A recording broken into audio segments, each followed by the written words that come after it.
രാധാകൃഷ്ണനാണ് ചാത്തന്നൂരിൽ നിന്ന്. ശ്രീ രാധാകൃഷ്ണൻ, യഥാർത്ഥത്തിൽ വെള്ളാപ്പള്ളിയുടെ കഴിഞ്ഞ ദിവസം താങ്കളുടെ പാർട്ടിക്കെതിരെയൊക്കെയാണ് പറഞ്ഞത്, ചതിയൻ ചന്തു എന്നൊക്കെയാണ്. എന്തായാലും പാർട്ടി സെക്രട്ടറി തന്നെ മറുപടിയും കൊടുത്തു. ഈ വെള്ളാപ്പള്ളിയുടെ ഒരു പിന്തുണ എന്ന് പറയുന്നത് ഇപ്പോൾ അത് CPM ഒരു ബാധ്യതയായി മാറിയിരിക്കുകയാണോ?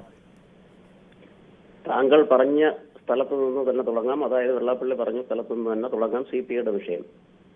നമ്മൾ പുസ്തകത്തിലൊക്കെ പല കഥകളും പഠിക്കാറുണ്ടല്ലോ. എന്തിനു വേണ്ടിയിട്ടാണ്? അതിൽ നിന്ന് സന്ദേശം ഉൾക്കൊള്ളാനാണ്. നഗ്നനായി നടന്ന ഒരു രാജാവിന്റെ കഥ താങ്കൾക്ക് അറിയുമല്ലോ. അപ്പോൾ അവിടെ മുതിർന്നവരും പക്വതയുള്ളവരും വിദ്യാഭ്യാസമുള്ളവരും ഒക്കെ ആ പ്രജകളിൽ ഉണ്ടായിരുന്നു അന്ന്. അവരാരും ആ രാജാവിനോട് രാജാവ് നഗ്നനാണെന്ന് പറയാൻ തയ്യാറായില്ല. ഒരു കൊച്ചു കുട്ടി വേണ്ടി വന്നു. അതാണ് ഇന്ന് CPI ചെയ്യുന്നത്. നമ്മുടെ വീടിനകത്തൊരു ന്യൂനത ഉണ്ടായാൽ, നമ്മുടെ മക്കൾക്കാവട്ടെ അല്ലെങ്കിൽ മാതാപിതാക്കൾക്ക് ഉണ്ടായാൽ മക്കളും ഉപദേശിക്കുന്ന കാലമായത്. അതിലെന്താണ് തെറ്റ്? വെള്ളാപ്പള്ളിയുടെ കാര്യം പറയും. ഞാൻ ഒരിക്കലും ഇതൊരു സമുദായപരമായിട്ട് പറയുന്നില്ല. ഒരിക്കലും ഒരു പ്രാവശ്യം ഇലക്ഷൻ തോക്കട്ടെ. ഞാൻ എപ്പോഴും താങ്കളോട് എന്റെ പ്രായം പറയാറുണ്ട്. ഞങ്ങൾ പതിറ്റാണ്ടുകളായിട്ട് ഈ പാർട്ടി പ്രവർത്തിക്കുകയാണ്. ഞങ്ങളങ്ങ് ഒരു സ്ഥാനമാനത്തിലും എത്തിയില്ല. ഇപ്പോഴും ഞങ്ങൾ ആർജവത്തോടെ പ്രവർത്തിക്കും. ഒരു പ്രാവശ്യം അധികാരം പോകട്ടെ, വെള്ളാപ്പള്ളി അല്ലെങ്കിൽ ഒരു സമുദായം മാറി നിൽക്കട്ടെ, NSS മാറി നിൽക്കട്ടെ. എന്താണ് നമ്മൾ പണ്ട് നാറാണത്ത് പ്രാന്തം പറഞ്ഞതുപോലാണ്. ദൈവം പ്രത്യക്ഷപ്പെട്ട് ചോദിച്ചപ്പോൾ നാരായണത്ത് പ്രാന്തം പറഞ്ഞ് എന്റെ ഇടത്തെ കാലിലെ മന്ത് മലത്തെ കാലിലോട്ട് മാറ്റണം. അതിൽ 1000 അർത്ഥമുണ്ട്.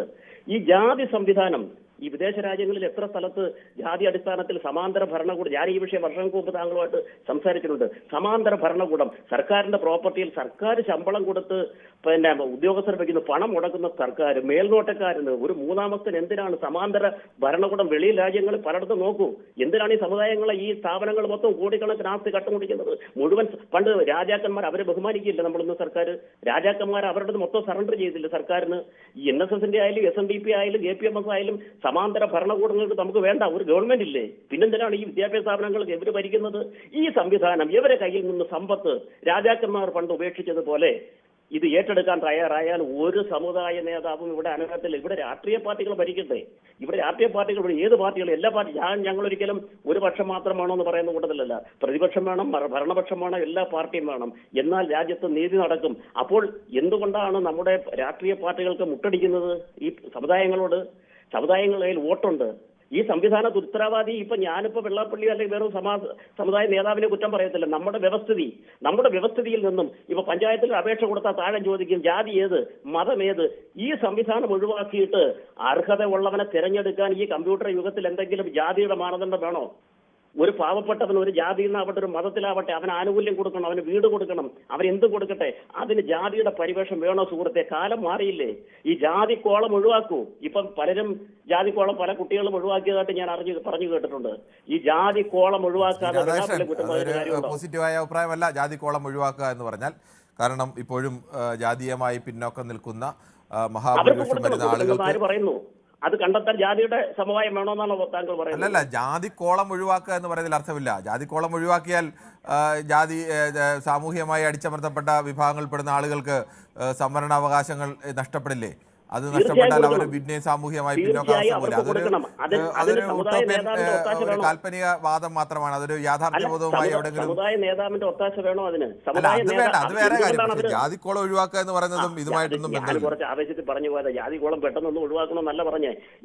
ഈ സമ്പത്ത് അവരുടെ കയ്യിൽ നിന്നും അധികാരവും അവരുടെ വിദ്യാഭ്യാസ സ്ഥാപനങ്ങളുടെയും അതെല്ലാം ശരിയാണ്. പക്ഷെ ആവേശത്തിൽ മറ്റേത് പറയുന്നത് അത്ര പോസിറ്റീവായ കാര്യമല്ല. അത് പോസിറ്റീവ് അല്ലാതെ സംബന്ധിച്ചു. പക്ഷേ ഇത് ജാതി എന്തുകൊണ്ടാണ് ഇവരിപ്പോ വെള്ളാപ്പള്ളി ആയാലും ഞാൻ വേറെ ആരും പേരും ഇപ്പൊ വെള്ളാപ്പള്ളി XY ആരോ ആയിക്കോട്ടെ, ഇവരെന്തുകൊണ്ട് അഹങ്കരിക്കുന്നത്? അവരെ ഈ സമ്പത്തും പണവും ഇരിക്കുന്നു. ഇത് ആരുടേത്? ഇത് സർക്കാരിൻ്റെതാണ്, പൊതുജനങ്ങളുടേതാണ്. അല്ലാതെ ഇവർക്ക് ആരെങ്കിലും കൊടുത്താണോ ഈ വിദ്യാഭ്യാസ സ്ഥാപനങ്ങളും അവരുടെ കോളേജുകളിൽ അധ്യാപകർക്ക് ശമ്പളം കൊടുക്കുന്ന ആരാ? വെള്ളാപ്പള്ളിയുടെ അല്ലെങ്കിൽ വേറൊരാളെ ഞാൻ പേരിപ്പോ തൽക്കാലം പറയുന്നില്ല. അവരുടെ തറവാട്ടിൽ നിന്നെടുത്തുകൊണ്ടാണോ ശമ്പളം കൊടുക്കുന്നത്? ഇതെന്തിനാ ഞങ്ങൾ സഹിക്കുന്നേ?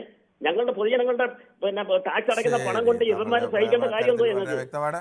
ശ്രീ രാധാകൃഷ്ണൻ, ശ്രീ ഷൈജു ആണ് എറണാകുളത്ത് നിന്ന്. ശ്രീ ഷൈജു, താങ്കൾക്ക് എന്ത് തോന്നുന്നു? ഈ വെള്ളാപ്പള്ളി നടേശനെ പോലെ ഒരു സാമുദായിക നേതാവിന്റെ പിന്തുണ സ്വാഭാവികമായും രാഷ്ട്രീയ പാർട്ടികളും മുന്നണികളും ഒക്കെ ആഗ്രഹിക്കും. പക്ഷേ അത് ഇടതുമുന്നണിക്ക് ഇപ്പോൾ അല്ലെങ്കിൽ CPM ഇപ്പോൾ അതൊരു ബാധ്യതയായി മാറിയിട്ടുണ്ടോ? ഹലോ, ഇതൊരിക്കലും ബാധ്യതയാവില്ല. കാരണം അദ്ദേഹത്തിന്റെ പല സംസാരങ്ങളും നമ്മുടെ രാഷ്ട്രീയ ഗതിയെ തന്നെ മാറ്റിമറിക്കാൻ പറ്റുന്നത് തന്നെയാണ്. എപ്പോഴും 30 വർഷമായിട്ട് അങ്ങനെ തന്നെയാണ്. എപ്പോഴാണ് ഈ വെള്ളാപ്പള്ളിയുടെ നിലപാട് കേരള രാഷ്ട്രീയത്തെ മാറ്റിമറിച്ചിട്ടുള്ളത് 30 വർഷത്തിനിടയിൽ? അത് ഇപ്പോഴും എപ്പോഴും ഞാൻ അതാ പറഞ്ഞ ഇപ്പോഴും അല്ല, അങ്ങനെ ഏതെങ്കിലും ഒരു സന്ദർഭം താങ്കൾക്ക് ചൂണ്ടിക്കാണിക്കാനുണ്ടോ?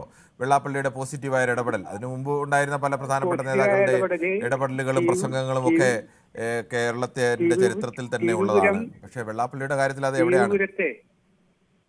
വൈക്കം തിരുവൂരത്ത്